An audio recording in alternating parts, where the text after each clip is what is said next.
여러분도 큐티하세요. 기도의 답은 하나님의 계획입니다. 라는 제목으로 오늘 묵상하겠습니다. 바울은 계속해서 자신에 대해 자랑합니다. 왜냐하면 고린도 교인들과 거짓 교사들이 계속해서 바울에게 사도로서의 징표를 보이라고 요구했기 때문입니다. 그래서 바울은 14년 전에 하나님께서 그에게 보여주신 기이한 환상과 계시를 자랑합니다. 바울이 이렇게 자랑하는 것이 교회를 덕스럽게 하거나 성도들에게 유익을 가져다 주지는 못하지만 이로써 고린도 교인들로 하여금 바울 자신이 거짓 교사들 못지않는 사도라는 사실을 깨닫게 하기 위함이었습니다. 또한 바울은 자신의 환상과 계시만을 받은 것이 아니라 그 일로 인해 자신의 육체의 가시도 받은 사실을 자랑합니다. 자신에게 가시를 주신 이유는 교만하지 않도록 하기 위한 하나님의 선물이었음을 말합니다. 1세기 유대교 세계관으로는 흔치 않는 표현으로 하늘에 대한 개념 중 하나였는데요. 셋째 하늘은 하늘 성전의 가장 거룩한 곳, 곧 하나님의 보좌가 있는 곳을 의미하는 듯합니다.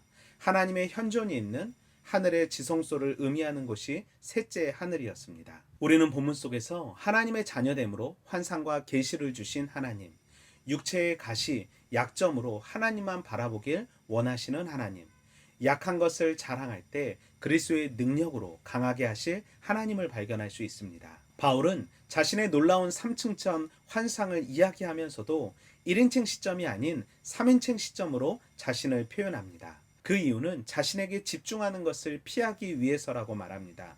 그는 자신만의 영적 체험을 말하면서도 자신이 높아지는 것이 아닌 하나님만 높이기 위해 힘쓴 것 같습니다.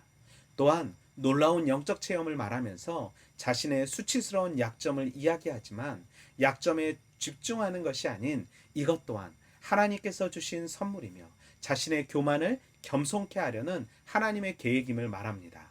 또한 자신이 참 사도인 증거는 모든 참음과 표적과 기사와 능력을 행한 것인데 이것은 인간적인 지혜와 말의 화려함이 아닌 하나님의 성령의 능력임을 말합니다.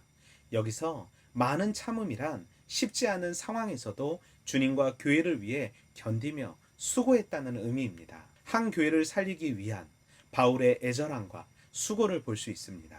바울은 자신의 강함과 성공보다 하나님의 함께함이 중요했던 사람이었습니다.